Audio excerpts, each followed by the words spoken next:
alina akunyumira nga tewali bantu.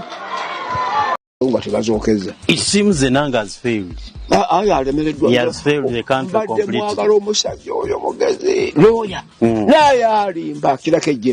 Abadde omwogezi wa poliisi y'eggwanga Uganda Fred Enanga akyusiddwa. Omubaka Francis Zaake amwekokkolo mutulugunyanga. Ate nga Yara Haji Nadduli avuddeyo n'agamba nti Enanga abadde takyalimba wabula abadde awena ennyambwa kabina. Mu mawulire amalungi omuterega Ayibene kabaka wa Buganda alabiseeko mu katambi nga kakkanya Obuganda emitima egibadde gibeewanise. Mu ngeri y'emu General Yoweri Kaguta Museveni akyagenda mu maaso n'okunenya Dr. Milton Obote okumulangira ng'okubeera omunyarwanda. Mu ngeri y'emu President w'eggwanga erya Kenya bamutaddeko akazito bannamawulire n'ayogera ebitakwatagana. Bannakenya bongedde okubeera nga bawaga. Ate nga bannayuganda abagenda mu maaso n'okubeera nga bagamba mbo bawangaalira mu ntobazi basitudde bute nkundi. Ebigambo byongedde okubeera nga bikaayuukira oba nga bitabukira abakungu mu nnema muganda wange.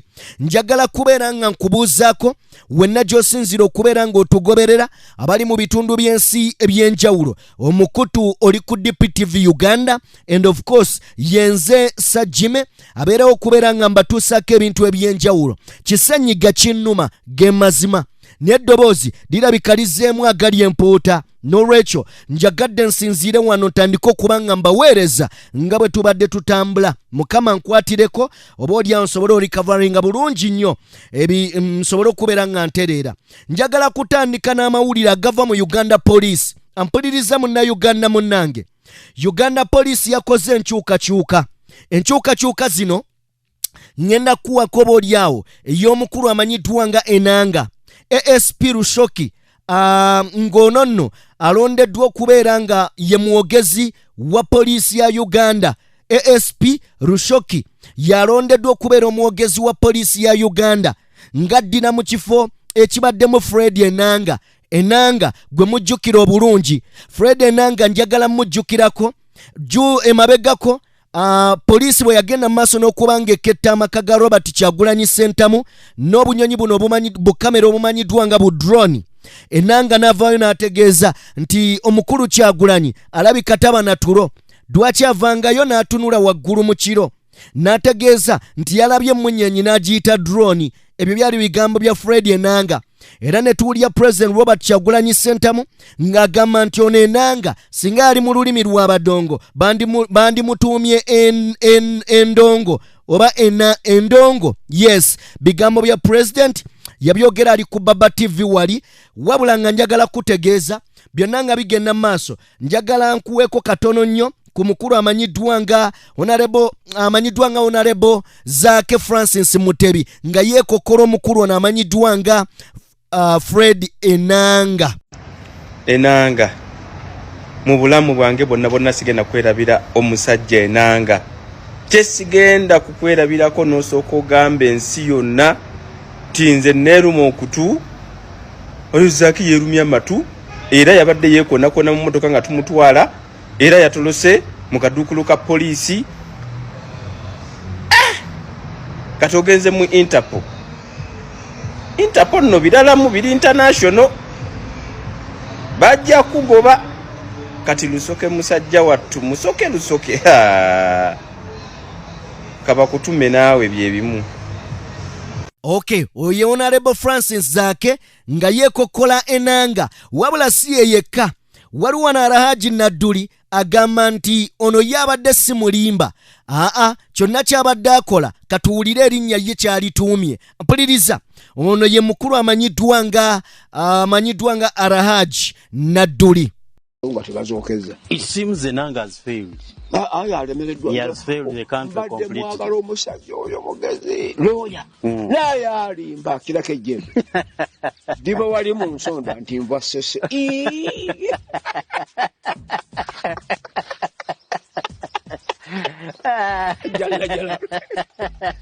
Okay, kale gega mawulire Akansubira nti nno mukitegedde bulungi Fred Enanga takyaddamu kulimba ggwanga bamutadde wali agenda bamusindise kubeera eri ku Interpol muganda wange bwe tuba nga tuvuddeko ewa Fred Enanga njagala kutwala ku katono nnyo munda mu ggwanga erya Kenya banaddiini bavuddeyo ne bagamba bannabyabufuzi mulekeraawo kubeera nga mwekwasa Katonda nga mukola ebikyamu abantu nga muli enguzi mubba ensimbi z'abannansi ate ne mwekwasa Mukama Katonda.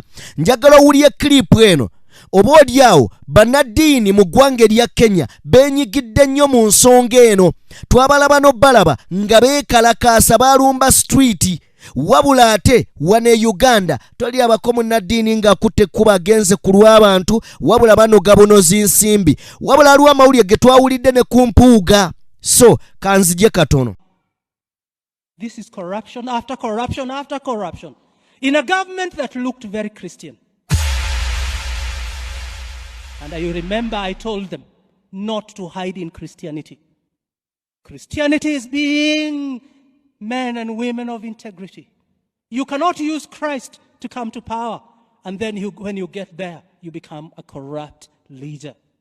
What even saddens me now is when I hear the voice of the church being silenced. Unfortunately, the church seems to be in bed with the government. They can't challenge the government. They have become recipients of government appointments and recognitions. And that is dangerous. So corruption, if you're not careful, will permeate every part of the church. Oye munnaddiini munda mu ggwanga erya Kenya agamba nti mulekeraawo okukozesa Mukama Katonda Christ Yesu okubeera nga muyisaawo ebyammwe wabula ne wano twalaba kubaagamba ku mpuuga era ne bagamba Ssaabasumba takwate ekkubo n'agenda ku mukolo gwe olw'ensonga ono ne Paalamenti enoonya mikono gye mujjamu bwesige ate era nga kikakasibwa nti yabba ensimbi obukadde 5 n'azeewanga akasiimo. Father yone yayogera ebigambo bino. Anga oli mukatuliki ate n'ogamba temukwata ku bakulembeze Buganda beezimbye. Buganda ezimba babbi mbabe ebitiibwa. We don't command respect.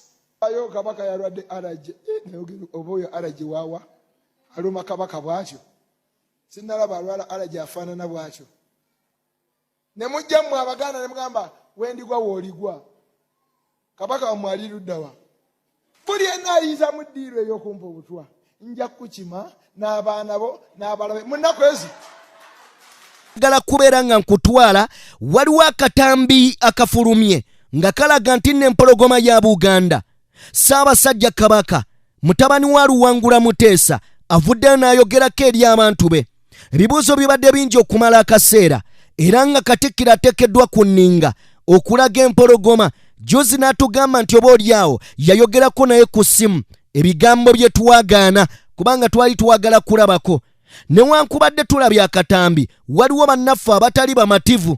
Njagala message eno ngisome. Waliwo aŋŋambye bannange mutubaleemu ku magezi kabaka ali mu bibaawo ate mu nsiko awo ebifaananyi kiraga mu nju. Bannange tukkirize katambi k'eŋŋendo bbawa nti Obuganda bangi basanyuse era bangi bakyalimu okubuzaabuzibwa nti oba olyawo kana akatambi kayinza obbeera akagatte nga message eno gye muwulidde mbasomera.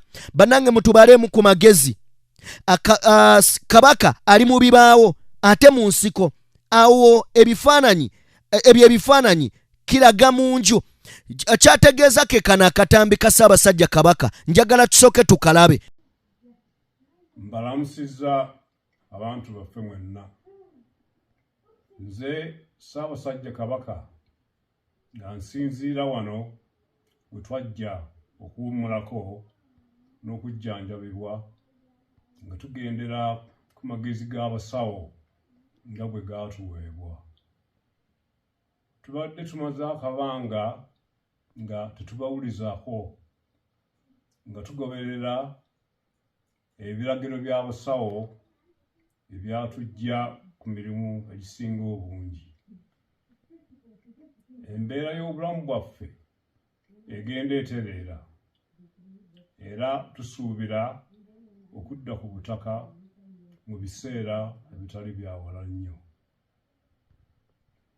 Twebaza Katonda atukuumye era n'Obuganda olw'okutusabiranga bulijjo ate n'obutaggwaamu ssuubi wakati mu kusoomoozebwa okw'amaanyi ddala.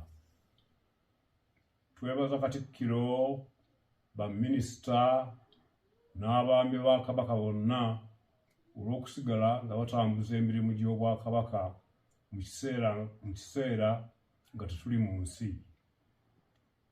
Ebigenda mu maaso byonna tubigoberera era twebaza Obuganda olw'obujjumbize mu mirimu gy'Obwakabaka. Twebaza abantu baffe abagoberedde empisa, obuwangwa, ennono n'obulombolombo mu kiseera kino ekizibu ddala. Nga bwe tutera okwogera bulijjo, amaanyi gaffe gali mu kwegatta. Tukubiriza abantu baffe okusigala nga bali lumu. Mukama abakuume. Basajja Kabaka wa Buganda ng'ayogerako eri Obuganda ne Uganda yonna Abaganda emitima gibakakkane. Era kinajjukirwa nti bino bigambo bya Ssaabasajja Kabaka nabyo boolyawo tubiwulirize nga bwe ngenda maaso n'okuba nga nkutegeeza. Niye okuddamu oli aŋŋambye Kabaka tasula mu nsiko newankubadde eddwaliro liri wakati mu nsiko naye gy'ali waliyo ebizimbe. Kale nno tasula mu nsiko nti yakampinga, ne yakampinga eyo abeera ne buno obutundubaali bwaffe butenti n'ateekawo. Kale nno gwe wenna agamba nti nno eyo nju si nsiko. Yes, Kabaka tasula mu nsiko newankubadde eddwaliro weeriri kituufu liri mu nsiko. Buno bubaka bwa Ssaabasajja Kabaka nabwo. Anti Kabaka wa Buganda nkugambye bw'aba atandika buli kintu Obuganda bukola ki? Bumanya. Oba bumanyisibwa nti Kabaka afuluma otyo agenda wano otyo. Ekyo kintu era ne wagenda ne bababuulirawo alinamu obukosefu agenda mu ddwaliro mu Amerika, eddwaliro gundi kati avaayo agenda wano. Ebyetaaga Obuganda ne bubikola ki? Ne bubimanya era ne bubikola. Kati bw'obireka ebyo gwe n'okeera ku makya n'otuleetera bino, tuli basanyufu tituwulidde ku Mukama waffe embeera gy'alimu, obweraliikirivu bwe tubadde nabwo bukakkanye, naye waliwo ebintu ebitannaba kunnyonnyoka. Kikulekawo nga gwe yaŋŋamba ku mulundi gwe twasemba okwogera n'ontegeeza nti Kabaka mwali muno. Anti akugambye ali luddawa?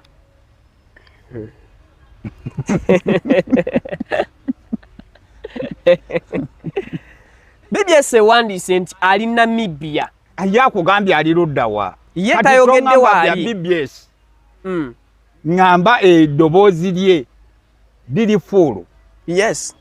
Teritemeddwamu. Katambi kabadde tekali edited. Akugambyeko nti ndi Namibia? Tayogedde kifo waali. Naye batulaze abakulu ku lutimbe nti live Namibia. Bw'abanga ali kase. Wabula libadde essanyu ku bakozi ba BBS wali oluvannyuma lw'okufuna amawulire gano.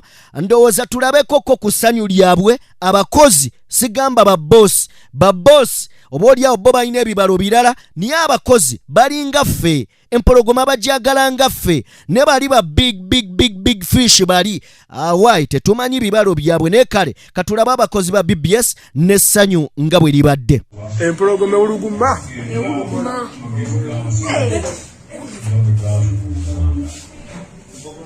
tubadde tumaze akabanga nga tubawulizaako nga tugoberera ebiragiro by'abasawo ebyatujja ku mirimu ebisinga obulungi. Embeera y'obulamu bwaffe egenda etereera era tusuubira okudda ku butaka mu biseera ebitali bya walanyi. Mazima atukuumye era n'Obuganda.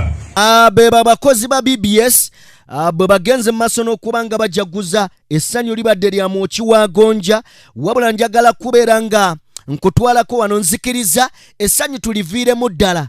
Omu ku ba bodyguard ba Robert Kyagulanyi Ssentamu amanyiddwa nga Eddie Mutwe olunaku olwaleero mazaalibwa ge gabadde gajjo, wabula leero tugamba happy belated birthday. Omukulu amanyiddwa nga Eddie Mutwe, omulimo gwokola gwa ttendo okubeera ng'okuuma president ow'eggwanga, mulimo gw'amaanyi era tegugambika. Mpuliriza, kano ke kabaga kakoleddwa Eddie Mutwe, katono nnyo tweyongereyo mu bigambo ebirala. Atidde oyogerako naawe eri abatuuze gabo yayogera ddi sigale ku mulamwa gumu nawe twagutandika nkubaza kubeera muganda wange mulungi. Bekiri mukuuba People power. People power.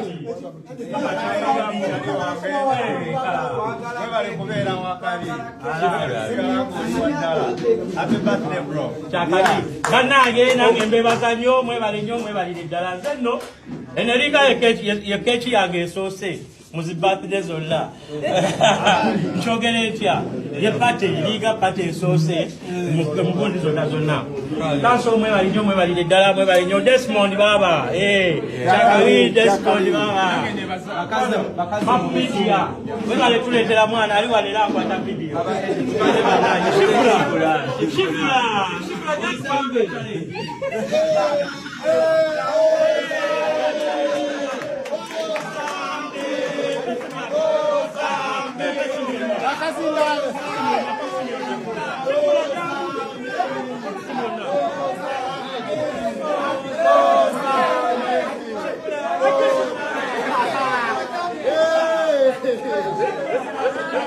Bana mulio ku kechi sifula jango sana sifula josa kechi ile siku baya alitimu bana emotion ina changamba wano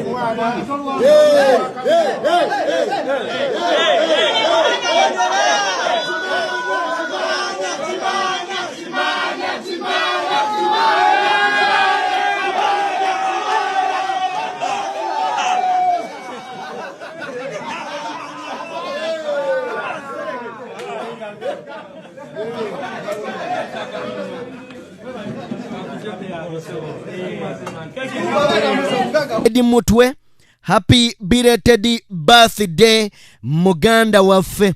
Mu ngeri yemu waliwo akatambi kembadde njagala okubeera nga nkuwa nendowooza kankaleete maaso awo. Njagala kubeera nga mbaako oba oliawo story gye nkuwa wano. Story gye njagala okuwa ye story ey'omubaka amanyiddwa nga Honorable Nannyondo Veronica. Mumujjukira ono yateeka omukono ku kiwandiiko ekigoba ba komishona abeegabira ensimbi, ku kiwandiiko ekigoba ba mpuuga ba 5. Omukyalo ono n'amala n'avaayo n'ategeeza nti omukono guno baagumukaka era nga Rope Joel Ssenyonyi ye yamukako okuteekako. Yawandiika ebbaluwa nga giwandiikira sipiika ng'amugamba nze njagala kuggyayo mukono gwange. Ye mukyala amanyiddwa nga Honorable Nannyondo Veronica era nga wa woman MP Bukomansimbi side zeeyo. Kakati mu ggwanga erya Kenya waliwo era ba Veronica, ne mu ggwanga erya Kenya waliyo ba Veronica. Ono bamuyita Johnson Nayika. Oli ye Veronica, ono ye Johnson Nayika.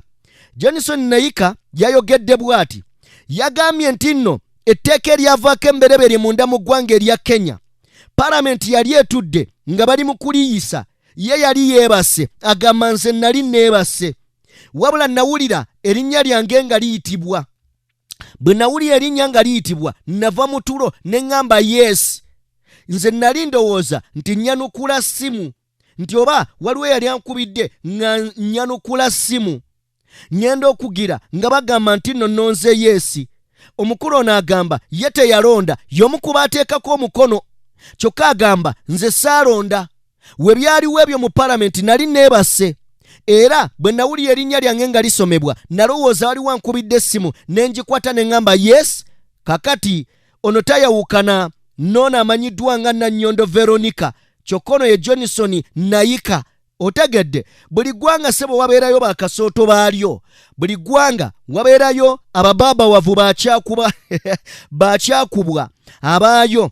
Mu ngeri y'emu njagala kubeera nga nkuleeta wano ono Generaali Yoweri Tibahabulwa Kaguta Museveni nga yeemulugunya agamba nti nno Dr. Milton Obote yali akooye okubeera nga muyita Omunyarwanda. Buli lunaku nzijano ne mbabuuza nti nno ddala afuga eggwanga lino waawa naye omukulu agamba bampitanga nnyo Omunyarwanda naye mu katambi kano akugamba aha bwe mbeera Omunyarwanda kine kikyuka. Njagala tuulye akatambi kano ate era njagala ogende mu comment section gw'olowooza General Museveni abafe wa ggwanga ki kuba abamu yatulemu okutegeera gw'olowooza wa ggwanga ki. Abanyankole nkimanyiiko kimu nti waakiri bo bandibadde balumirirwa eggwanga naye ono We, on the other hand, right from the beginning, our line was a good soldier is a good soldier, regardless of what his tribe. And that's why you used to hear people like Obote always preoccupied with the tribal issues. For instance, Obote was always on the radio. Oh, Museveni is a Mnyarwanda. Museveni is a Mnyarwanda. Museveni is a Mnyarwanda. Museveni is a Mnyarwanda. But suppose I was, what would be wrong with that? But for Obote, he thinks it's such that it is damaging. That it is damaging to be called a Mnyarwanda. What's wrong with the Mnyarwanda? The only thing wrong I would see in Obote's statements was he was saying that I was pretending to be a Mnyankore when I was in fact a Mnyarwanda. That's the only damage. In other words, I am a liar. That's the only damaging thing as far as I'm concerned. I mean politically analyzed because bwe tuba nga tuvuddeko sayidi zaawo njagala kubeera nga nkwongerayo wabula mawulire ge njagala okubeera nga nkuwa oli abadde General Museveni njagala kubeera nga nkutegeeza nti waliwo omuvubuka eyakwatiddwa ngabba amatooke g'abantu ku kyalo. Nkakasa akatambi kano wakalabyeko n'ebimu ku binnyumidde mu katambi kano ye ssentebe eyamutambuzza nga muyisa mu bitundu eby'enjawulo. Njagala olabe bwe yatuuse ku ssomero ly'abayizi kye yakoze ssentebe yakutte omubbi n'amuteeka. Njagala olaba akatambi kano n'abantu b'oku kyalo ebimu ku bye baakoze. Ku kyalo ssentebe olwamukutte n'ettooke ly'omutuuze yasazeewo kumwetoolooza kyalo amulage buli eyabulwako ekikye. Ne ku masomero ye yabadde ekyokulabirako mu leesoni z'abaana. Omulabbalabba ne mubba ffeeni mudde ebyokulya by'abannammwe namwe kijjako kola tutya. Musa nno bozobba amatooke si basanyufu. Kyetaaga madamu omusajja tumuttira wano. Katonda wange wabeewo akwata ku mukazi oyo ayinza okutuleetera obuzibu. Mumuleke kasita ssentebe amukutte. Madamu omusajja ng'omuli bulala. Yanziba ku mmandi najja natwala entamu zonna 7. Najja olwokubiri n'atwala ebidomola byonna. Najja olwokusatu n'atwala mita y'amazzi. Najja olwokuna n'atwala buli kimu kyonna n'akiyola n'akitwala. Era byonna nga Musa yabibba. Ekitegeeza si mubbi mupya. Si mupya. Kuba bulijjo boogera omuvubuka muwanvu. Kati nno ly'ettooke lyasoose okubba. Yonna n'eddala lye yabba ku lusooka nali nditerese nga ddene nnyo bwe riti. Kano kati ninnyo liri lyali ddene nnyo. Musa teyakuganya kuwoomerwa Pasika. Olwo wakolawo ki? Naye maze ebbanga nga musabira okuva Musa lwe yatandika okunziba. N'ekiro eky'olwaleero bano okunkonkona bansanze nga naakava okusaba wabweru. Era Mukama amuleese. Ssentebe ate ekikuseesa kiki? Nabbe ettooke eriddako. Nabwe ettooke lyo lyawombi. Ssentebe twogera ebiri sirias. Musa ono omumanyi nti mubbi. Namukwata buli nnaku ekyala guli leero omukyala bwe ntuuse n'aŋŋamba yamubbira embizzi ze n'azitunda. Enkoko n'azibba. Buli kimu abadde akibba. Kati lwaki tomusibye mu kifo ky'okumutambuza ku kyalo? Kubanga Musa okumusiba nkooye naye nga kamugende nga mulaga ekyalo buli wamu wabadde abba kubanga nsibye nkooye. Musa olina ky'ogamba eggwanga? Sikyalina nze bigambo muzeeyo. Wetonda abatuuze bakkakkane. Nsaba kisonyiwo. oddangayo. Kakati muganda wange bba ogenda kubeera kyakulabirako nga n'abaana bagamba oyo mumulaba oyo mubbi. Kakati singa naawe onobba ogenda kubeera ng'ono. Kale nno abavubuka tuyiribe ekyokukola, even though gavumenti eringa etusuuliridde nnyo nga mwami Museveni wuuno yatugamba kimu oba oliawo genda mu maaso na kuwasa n'okufumbirwa. General Museveni ye gyatusindise alinga agamba ebyokununula eggwanga lyaffe tubiveeko tugende mu kuwasa n'okufumbirwa. Ddala amazima gali nti tuwase nga tuwasa tutya, era bwe tuba tuwasa tubaliisa eki ye abaffe. General Museveni kaakano akatambi. I encourage young people to get married. 22, 23 there, is how we do say. Then you can get a family and you plan. Then you can have sex for a long time.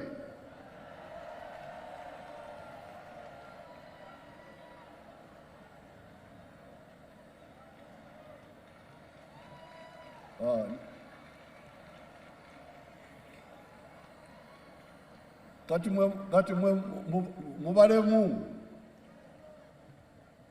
okugumikiriza to persevere, and you start at 23. By the time you are 90, how much would you have had? Is that not a long time?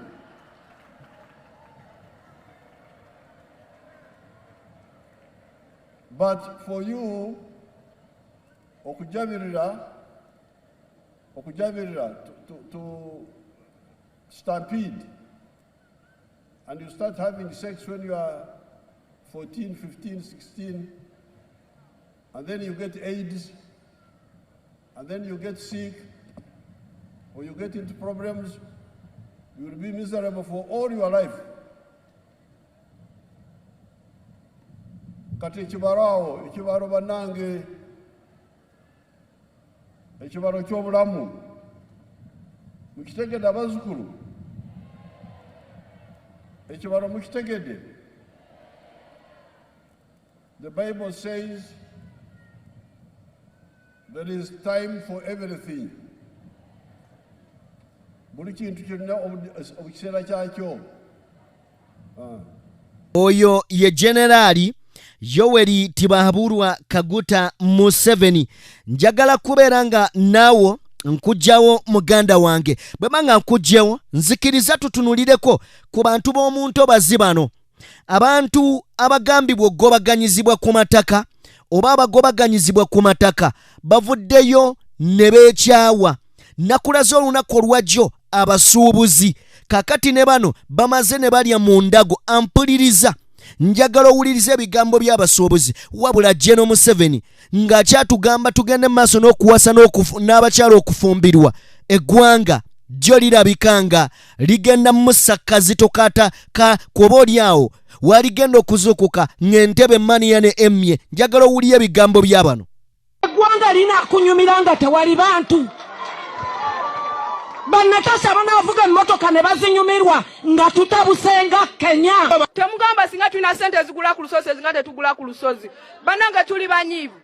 Eno ebbaluwa ekitongole ekivunaanyizibwa ku butonde bw'ensi Kinema gye kyawandiikidde abatuuze mu Makindye Ssaabagabo abawangalira mu ntobazi ez'enjawulo okuteekateeka okuzaamuka mu nnaku 28 ekiresewo obunkenke ku kyalo Kabuuma ne Katogo mu Makindye Ssaabagabo. Wabula tetwaniriza nteekateeka etulugunya muntu mufuna mpola. Nga tukyalinga bw'otulaba ssebo gavumenti opoloti bwaffe obutono oba obunene bwe tusaba obutulekere. Buganda Land Board abantu bano tebeewakana bwewakanye beyawa certificates waziregende ekwatagana ne central government baberenga bakkanya mu ngeri y'ekisajja. Abakulembeze okubadde ba kansala ne ssentebe w'ekyalo Kabuuma Adadi Kauchi beekokodde gavumenti olw'okunyigiriza bamufuna mpola era nga basambaze eby'okuzimba mu ntobazi nga bo baazimba mu kikko. Kati kino ekyazze ekipya ekyokugamba mbu twesenza mu lutobazi baganda bange tetwesenzangako mu lutobazi. Nawe gavumenti bw'owuliranga nga waliwo ebitundu by'olowooza nti bibyo abantu bateeke mu nkola ya kuwa busuulu si kubagoba bugobi. Kati bano baagala gavumenti eyite mu mateeka bw'enaabeera yakubasengula naddala ku nsonga y'okubaliyirira. Bagule ebibanja by'abantu bibeere bya gavumenti, efuuke gavumenti landi, abantu banoonye gye balaga. N'abatuuze b'e Katoogo mu ggombolola ya Ssaabagabo Makindye basula ku Tebuuche olw'okulabula okwabaweereddwa okwamuka entobazi. Batuwa ekyalo ekiramba ne batuwa n'ebikozesebwa ne batuwa ne stampu ate okusalawo tukwata tutyo tekijja kutunyumira. Kaakati nze mbasaba mmwe nga mukozesa constitution kuffe ffenna tetulina maanyi nga tuli bwaki nsaba tulwanire ekyaffe. Bano batuuzizza olukiiko okusala amagezi ku kiki bazzaako nga luno lwetabiddwamu Loodi Meeya wa Kampala Erias Lukwago. Musooke muve ku bya 2026. Tusooke okuva ku bya 2025 tudiringe n'embeera eno eriwo tufuna abantu obwenkanya. Tetugenda kukkiriza n'akamu n'akeddagala kusendebwa kw'abantu baffe. Kuwadde ettaka tukuwadde ssente za capital gwe jangu okole bizinesi mwe zibazira. Lukwago agasseko n'okufalaasira bassentebe b'ebyalo okukunga abatuuze okutegeka ebiwandiiko ebiraga obwannannyini ku ttaka. Beka Ssenyonga Mulinde, NTV ku ssaawa emu. Katambi olaba obulumi abantu bwe balina owulira obusungu ng'oli ekigambo akijja ku ntobo ya mutima ayina obulumi naye abasajja ne bayimirira bwantoogo nga yakulaga talina gwalumirirwa. Omukulu oyo bwe bavaayo okubaako okulaga obutali bumativu yagamba mbu basiru baali tebategeera gwe kye kyakutwala ogule mu ntobazi.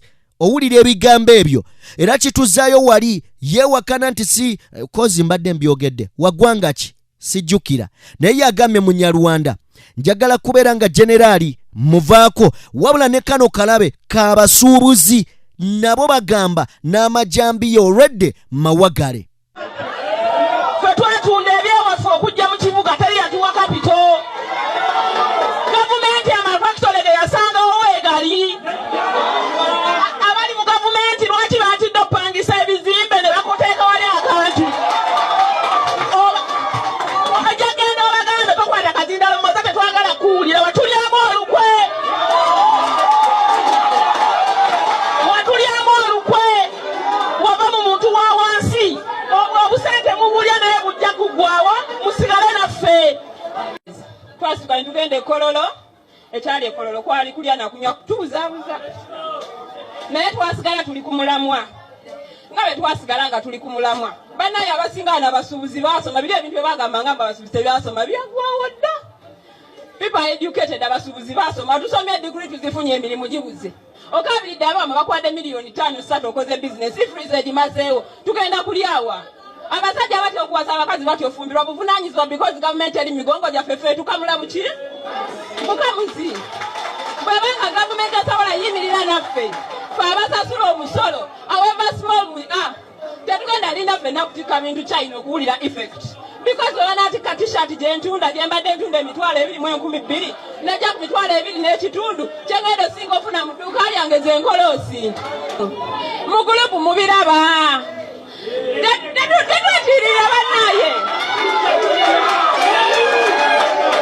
nasigana mpira omutwalo gwe nnina olw'okubanga ne Uganda yaffe bwetwala tuliwo ne muzeyi talina baafuga muzeyi afuga ffe mba bakola eggwanga.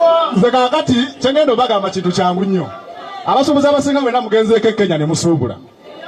Abavubuka abeekalakasa abaana bato tebalina mirimu. Mukitegeera bulungi. Nze mbatambuddemu mbabanye ebbanga mbalabye. Eyo ifirizi gye baleese bali abavubuka bannaku baavu bazibu kizibu okusanga omuvubuka alya emmere y'omutwalo 10,000 meka. Mu byonna bye tuba tukola tukole nga tulwanyisa kintu ekyo ekya ifirizi eveewo. Bwe tunakikole tugenda kubeera nga bannakenya nga tetulina mirimu gye tukola nga tusobola kulya na mmere ya mutwalo 10,000 meka yadde ey'Enkumi 5. Kati so sisitemu ya ifirizi we baganira mu twite tugende ku paalamenti kyangu nnyo tusobole otuukawo. Ejjambiya tuzirina twaziwagala dda embasi ebiko tujja tuuka ekintu kyangu nnyo ekyo. Ndowooza owulidde abasajja tebakulaakulanya mawanga gaabwe bo ne bannaye ensi eno mwami Museveni weeyagadde. Pulira eno vidiyo singa mbadde nnina amaanyi n'eddoboozi nga ddungi nandikoze oba nkiyite ntya. Kale kankiveeko kasiteera obubaka buyiseewo baganda bankasubire nti bubatuuseeko. Njagala kubeera nga nkugjawo nkwolekezeeko munda mu ggwanga erya Kenya ampuliriza munda mu ggwanga ery'e Kenya waliwo abantu abaafa. Abantu bano abaafa bannamawulire baabuzizza William Ruto. Jjukira abantu baagala kulumba oba olyawo State House. Naye waliwo ebigambo bye baabuzizza William Ruto ku bantu abazze battibwa. Mu ngeri emu ne babuuza William Ruto ku nsonga ya MP, former MP eyakwatiddwa ng'omubbi. Naye nga situnnaba kutuuka katambi ka mwana ono eyattibwa, njagala tuyiteko katono mu bigambo bya Bobi Wine byakozesezza ku katambi kano nga bawamba former MP. Ampuliriza munna Uganda, Bobi Wine yagambye bw'ati, yagambye bannakenya ebigambo bino nabibagambako emabega nti bwe muba temwegendereza n'okwerwanako mugenda kubeera nga muyingiza omuntu ow'obulabe mu nsi yammwe. Bobi Wine agamba nti nno kino kiruma okulaba nga oboolyawo mu Kenya abantu batandise okuwambibwa mu Kenya ku street nga kyekimu bwe tukiraba wano mu Uganda ab'obuyinza nga bawamba abantu wakati mu kkubo. Bobi Wine ayongerako agamba nti nabawa amagezi nti no mwandiba mwesembereza neiba atali mulungi.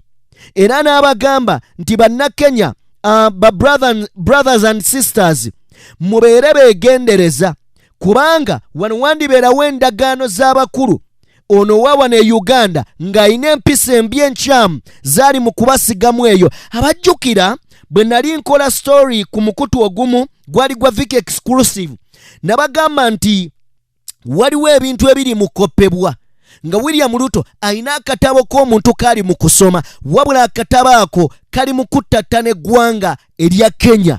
Njagala kutegeeza mwaka katambi nabagamba ne mbagamba nti William Ruto ayinza okubeera nga ye mufuzi oba ye mukulembeze agenda okusooka okubeera omubi munda mu ggwanga erya Kenya. Dwaki? Kubanga ayina omuntu amupika eno ebbali wansi ng'ebigendererwa bye bibi ery'eggwanga eryensi Africa. Amaze okuttattana Uganda, ayagala kwata East Africa n'abakulembeze abandibaddemu ensi abandibadde abalungi abafaananyi obubiibwe. Ensi yonna nga bw'ebeeraba eraba abakulembeze ba East Africa bonna babi. Ekikoligo kye n'ekibi kye ayagala kikwata kitikka emitwe gy'abakulembeze banne mu ggwanga oba mu East Africa wano. Era William Ruto abeere mwegendereza. Mu katambi ako nagamba bannakenya bwe babanga bagezi balwane William Ruto bamwejjireko. Otherwise William Ruto ayina ensigo eri mu kumumereramu ng'egenda kubeera ya bulabe mu ggwanga erya Kenya. Nkiddamu, William Ruto ayina ensigo enkyamu embi eri mu kumumereramu egenda okubeera okuyisa obubi eggwanga erya Kenya.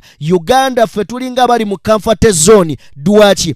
Twaleka ensigo eyo embi eyakka mu ttaka n'evunda n'emala n'emeruka etandise okusimba emirandira era yazaala abaana naye n'ensukusa zaayo ziringa ezaagala okufuga eggwanga. Kale nno ffe bannayuganda tulabika tetwagala buyinza bukyuke naye bannakenya bamanyi kye beetaaga n'ebigambo bye bagamba Uganda nti maka ga mwami Museveni mwe mwandibadde mulwana okulaba nga temukwata kkubo William Ruto okuzanyira mu constitution yammwe n'okumujjukiza n'amaanyi nti eno Kenya etambulira ku demokrasi.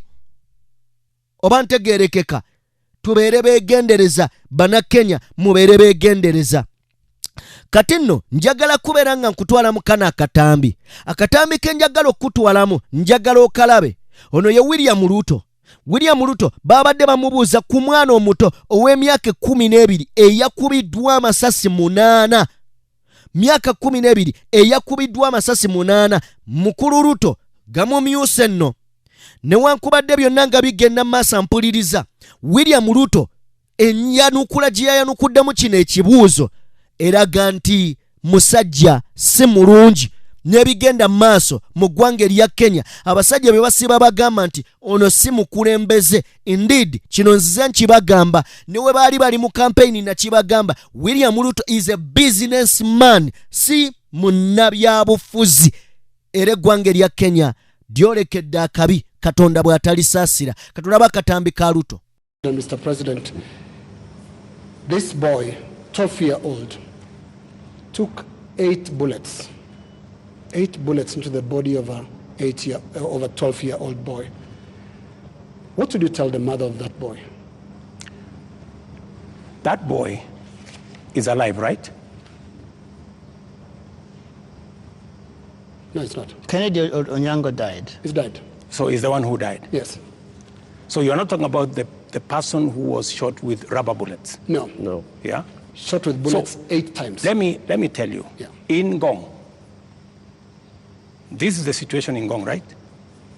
In Ngong, there was an incident where the police were overpowered by criminals. They took a firearm from the police. They used that firearm against people. And one policeman had to shoot this fellow who had hijacked a gun from a policeman so that not to endanger the lives of more citizens. It is among the 3 people. One of the criminals is among the 3 people who was shot by the police after they overpowered the police and took the bullet and took the gun from the police and used it against innocent citizens. I cannot confirm to you that this is not the man that shot the child, but investigations are going on and we will get to the bottom of it. Mr. President, I am telling the mother of this young person that I, as president, will make sure that finally I will give her an explanation of what really happened and make sure that we bring this to a situation where, like her, like myself who have children, she too can be, her child can be accounted for.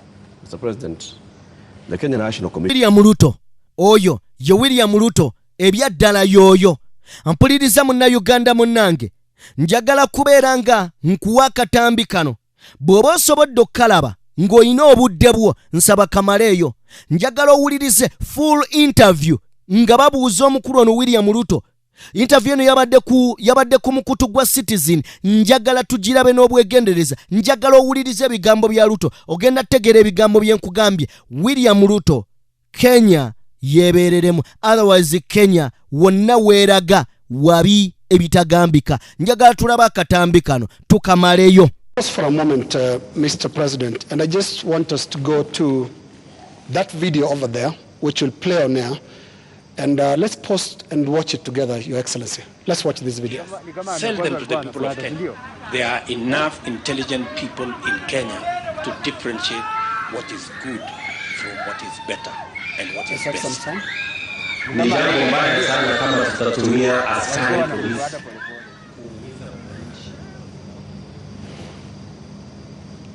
na maoni tofauti ya kisiasa. Waeleza ya kwamba these people don't understand the damage they are doing to the people and the economy of Kenya. All right. Yes, the video in contention here was recorded earlier today. Yes. That of former MP Alfred Keter being abducted in broad daylight. Mr. President, before you even talk about the entire incident, the children were screaming, and a sound that we believe belongs to the wife was also heard, screaming in distress. How does that make you feel? 3 things. I have told you, I made a deliberate decision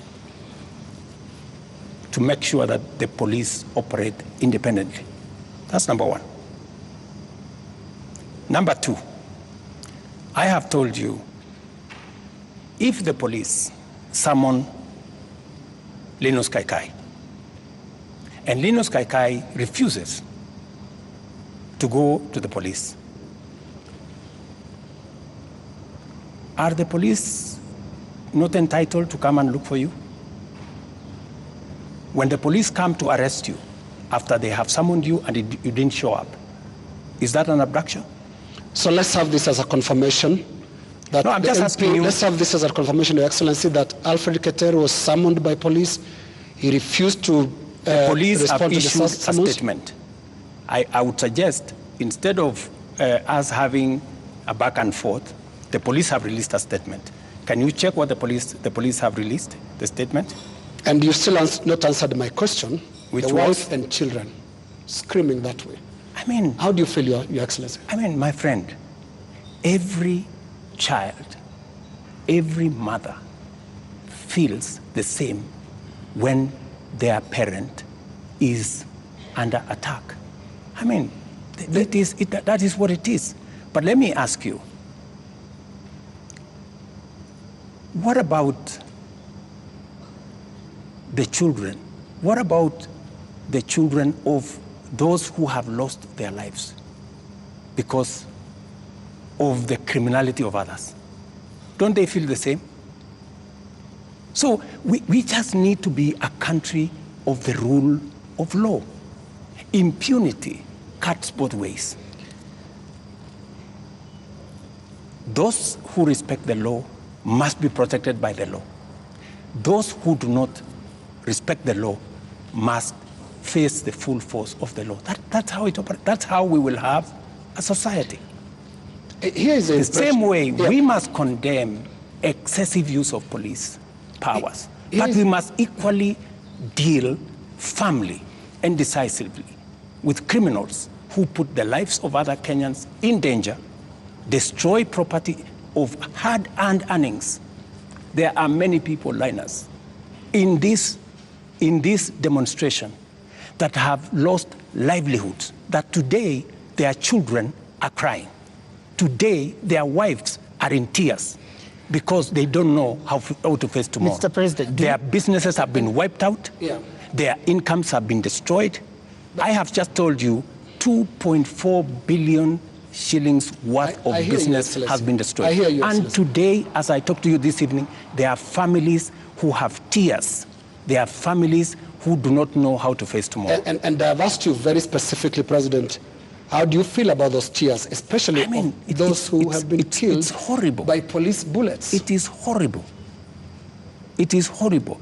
When you find a situation where people are grieving, whether they are grieving because their parents have been arrested, or they are grieving because their hard-earned earnings of many years, monies there, I have on my phone, people who are saying, I borrowed money. My whole loan has been wiped out. My whole barbershop has been destroyed. My whole hardware has been looted and burnt. And they are in tears. So I must equally work with the police to protect all these citizens. And it cuts both ways, Linus. It cuts both ways. Using the rule of law. Absolutely. Let me take you to just step by step. Absolutely, the rule of law. The rule of law says. The rule of law requires the police to investigate a matter, to, when they have sufficient evidence, present that to the ODPP. The Director of Public Prosecutions takes people who are culpable to court. That's the journey in the rule of law, Mr. President. In the case of 39 people who have been abducted, and the abduction here, we're using it deliberately because of the manner in which the people have been arrested, like we've seen in the case of Alfred Keter. Others who've been picked up from their houses in the middle of the night, and they are held incommunicado for more than 24 hours outside of what the rule of law says. And then they are not taken to court, so they are not charged with anything. That is outside of the rule of law. So in one instance here, we are saying we are not following the rule of law. In the second instance, Mr. President, you have people who were unarmed, like in the case of Rex, who was shot in the middle of the night, unarmed, who have been shot by police and they've ended up dead. 24 of them. You say 19. That again is extrajudicial because there is no justification that has been produced to show that there was justification for the police to use the excessive force. So basically we are showing examples where the rule of law, which you promised to uphold, which you also set and said, this is what the police has been doing. And you said, Mr. President, as you took office, that the problems with the police service also are going to the top, the leadership of the police service. And you promised the people of Kenya that you're going to hold the police to account outside of the rule of law and accountability, which comes to your desk. are you holding the police accountable for 39 people abducted, for 24 people killed, for 627 people arrested and not charged, for 431 people injured by live bullets, rubber bullets, tear gas canisters, police batons? Latif, as I have told you, we must operate within the parameters of the rule of law. And I agree with you. The police must never act outside the framework of the rule of law. They must do that which only the Constitution and the law allows them to do. And it is very clear that any operation of the police outside the parameters of the law, the police will be held to account. Whether it is holding citizens beyond the stipulated time, but I must be thoroughly clear to you. When police arrest somebody, there is a constitutional timeline which they are allowed by the law to hold that person. 24 hours. That does not amount to an abduction. 24 hours. In my opinion. A case in point is what has just been said here about what happened earlier today. And you guys clearly said in this conference that was an abduction. I mean, it's just clear now that it is not an abduction. They're not this is an arrest. And the police have come forward to say, this is the situation, we have arrested this person, and it is just good for us to all of us follow the law. And I agree with you, the police must act within the law. But let me ask you one question also, Latif. I have never, in this conversation, which is now 20 minutes in, are you guys bothered about the fact that Parliament was burnt? Are you guys concerned that millions of businesses, of Kenyans, hardworking Kenyans, were destroyed? How do you feel? But it all happened. How do you feel? It all happened under your watch, Mr. President. No, but this is at the end of the day. This is why we are saying you sought to keep us safe. We must be even. You know, we must be even. The police have a difficult job. They have to make sure the peaceful demonstrators are protected. But they also must make sure that the criminals, and when you say criminals, you know, when I said the other day criminals, many people took offense that I was calling the demonstrators criminals. That's not. Families of the dead, Your That is not.